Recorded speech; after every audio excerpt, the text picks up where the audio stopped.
Hi friends, வணக்கம். வாழ்க வளமுடன். Welcome to Agampuram 360. இன்னைக்கு இந்த வீடியோவில் எங்கள் வீட்டில் செலிப்ரேட் பண்ணின வைகுண்ட ஏகாதசி பூஜை பற்றி நான் இந்த வீடியோவில் ஷேர் பண்ணியிருக்கேன்.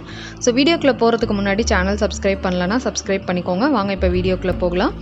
இந்த வைகுண்ட ஏகாதசி பார்த்திங்கன்னா மார்கழி மாதம் கொண்டாடப்படுது. விரத தினங்கள்லேயே இது ஒரு முக்கியமான விரத நாட்களாகவும் பார்க்கப்படுது. ஏன் அப்படின்னு கேட்டிங்கன்னா, மற்ற ஏகாதசி நாட்களில் விட நம்ம விரதம் இருக்கிறத விட இந்த வைகுண்ட ஏகாதசிக்கு நம்ம விரதம் இருந்தோம்னா அந்த முழு பலன்களையும் நமக்கு கிடைக்கும் அப்படிங்கிறது தான் இதோட ஐதீகம். இந்த நாளில் நம்ம கோவிலுக்கு சென்று பூஜை பண்ணலாம். விரதம் இருந்தும் நம்ம வீட்டிலேயே பூஜை பண்ணிக்கலாம். விரதம் அப்படிங்கிறது நாள் முழுக்க ஒரு தண்ணீர் மட்டும் குடிச்சிட்டு இருக்கிறது. அப்படி இல்லைன்னா வெறும் பழங்கள் மட்டும் சாப்பிட்டும் நம்ம இந்த விரதத்தை நிறைவு செஞ்சுக்கலாம். அதே மாதிரி நம்ம கோவில்களுக்கு சென்று அந்த சொர்க்கவாசல் வழியாக நம்ம கடந்து வந்தோம் அப்படின்னா நம்மளுடைய பாவங்கள் தீரும் அப்படிங்கிறதும் ஒரு ஐதீகமாக இருக்குது. ஸோ இந்த பூஜை நான் எப்படி பண்ணேன் அப்படின்றத நான் உங்களுக்கு சொல்கிறேன். ரொம்ப சிம்பிளாக தான் நான் பண்ணேன். மார்னிங் ஒரு 4:30க்கெலாம் எழுந்துட்டு வாசலில் நம்ம அந்த கோலம் போடுற வேலைகள் எல்லாமே நான் முடிச்சு வச்சுட்டேன். இது எல்லாமே டோட்டலாக ஒரு 5 o'clockலேயே இந்த வேலைகள் எல்லாமே முடிஞ்சிடுச்சு. மார்கழியில் நம்ம காலையில் வீட்டு வாசலில் விளக்கேற்றி வைக்கிறது நமக்கு ரொம்பவே நல்லது. சகல செல்வங்களையுமே அது கொடுக்கும் நமக்கு. இப்போ எப்படி கார்த்திகை மாதம் நம்ம மாலையில் விளக்கேற்றுறோமோ அதே மாதிரி மார்கழியில் நம்ம காலையில் வீட்டு வாசலில் விளக்கேற்றி வைக்கணும். குறிப்பாக இந்த வைகுண்ட ஏகாதசியில் நம்ம அந்த பிரம்ம முகூர்த்தத்தில் நம்ம விளக்கேற்றி வைக்கிறது ரொம்ப நல்லது. ஸோ நானும் இந்த மாதிரி கலர் கோலம் எல்லாமே போட்டுட்டு மஞ்சள் குங்குமம் வைக்கிறது எல்லா வேலைகளையுமே ஒரு 5 o'clockக்குள்ளே முடிச்சு வச்சுக்கிட்டேன். அதுக்கப்புறமா பிரசாதத்துக்கு தேவையான சர்க்கரை பொங்கல் செய்யலாம் அப்படின்னு சொல்லிட்டு பூஜைக்கு நான் ஒரு டம்ளர் பச்சரிசி ஊற வச்சுக்கிட்டேன். அதில் ஒரு கைப்பிடி அளவுக்கு பாசிப்பயிறு, இது ரெண்டையும் ஒரு 20 minutes நான் ஊற வச்சு எடுத்துக்கிட்டேன். நான் பாசிப்பயிரை ஜென்ரலாக வறுத்து போட மாட்டேன் சர்க்கரை பொங்கலுக்கு. ஸோ அப்படியே தான் நான் போடுவேன்.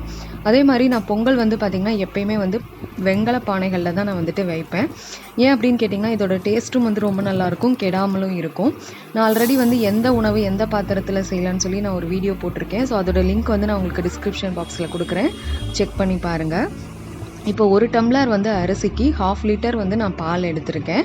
பசும் பால் கிடச்சா ரொம்ப நல்லது. பட் எனக்கு ஏர்லியராக பால் கிடைக்கல. ஸோ நான் பேக்கெட் பாலே யூஸ் பண்ணியிருக்கேன். இப்போ பால் நல்லா பொங்கிடுச்சு. இதிலே நம்ம அரிசியை போட்டு பால்லையே வேக வைக்க போகிறோம். நான் எப்பயுமே சக்கரை பொங்கல் பால் பொங்கல் தான் வைப்பேன்.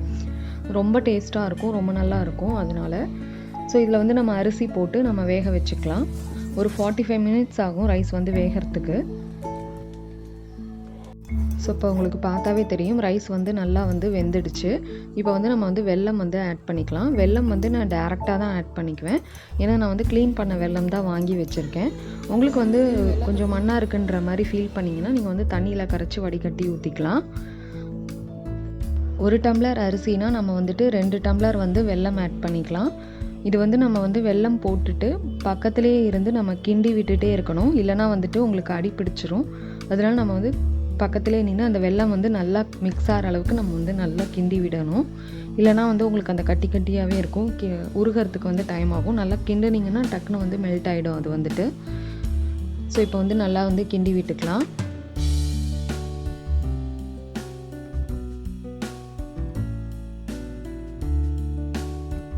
ஸோ இப்போ வெல்லம் நல்லா கரைஞ்சி மிக்ஸ் ஆகிடுச்சு. இதுக்கப்புறமா நம்ம முந்திரி திராட்சை நெய்யில் வறுத்து போட்டுடலாம்.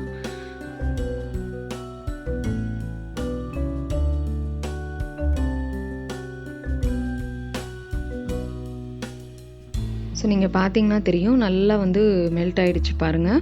ஸோ சூப்பரான பொங்கல் ரெடி ஆகிடுச்சு. இதில் இன்னும் கொஞ்சம் உங்களுக்கு டேஸ்ட் அதிகமாக வேணும்னா நீங்கள் பச்சை கற்பூரம் ஆட் பண்ணிக்கலாம். ஒரு பிஞ்ச் நம்ம ஆட் பண்ணணும், இன்னும் நல்லா டேஸ்ட் கொடுக்கும். ஸோ இப்போ நெய்யில் முந்திரி திராட்சையை வறுத்து போட்டுடலாம். ஸோ பூஜைக்கு தேவையான சர்க்கரை பொங்கல் ரெடி ஆகிடுச்சு. ஸோ நம்ம விளக்கேற்றி பூஜை பண்ணிவிட்டு நைவேத்தியங்கள் பண்ணிவிட்டு நம்ம கோவிலுக்கு போயிட்டு வந்துடலாம் அப்படிங்கிறது தான் நாங்கள் பிளான் பண்ணியிருந்தோம்.